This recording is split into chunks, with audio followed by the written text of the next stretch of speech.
Au Pérou, des habitants de la commune de Castillo et Catacaos se sont associés à des anciens membres de la Sodalité de vie chrétienne pour réclamer justice pour des abus présumés de l'organisation.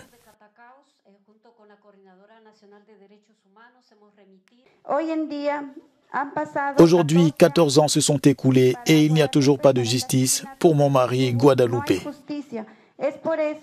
C'est pourquoi je demande au ciel de nous rendre la justice que nous réclamons et de rendre publique l'intégralité du décret du pape François visant à dissoudre le sodalicium Christiane Vitae.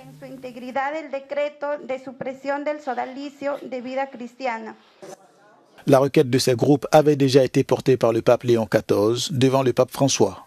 C'était à une époque où l'actuel souverain pontife était encore prêtre. Au nom de toute la communauté et de tous les Péruviens, nous demandons au Père Léo de nous donner l'occasion de le rencontrer pour lui parler de la douleur que les paysans ont endurée, de la façon dont nous avons été abusés par cette organisation liée au sodalitium.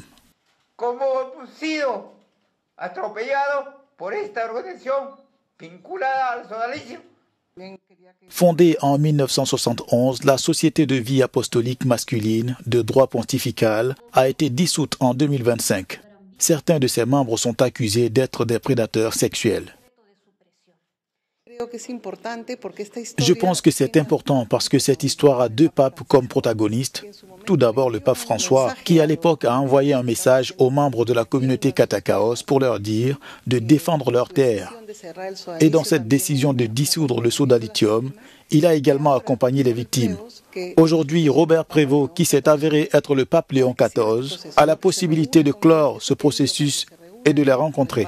C'est la demande qu'ils adressent à ce pape péruvien Léon XIV, afin que l'Église catholique et l'État assument enfin la responsabilité de tant de souffrances causées pendant plus de 50 ans. En 2023, le Vatican avait envoyé une commission de haut niveau au Pérou pour enquêter sur les actions du sodalitium. Les résultats n'ont jamais été publiés.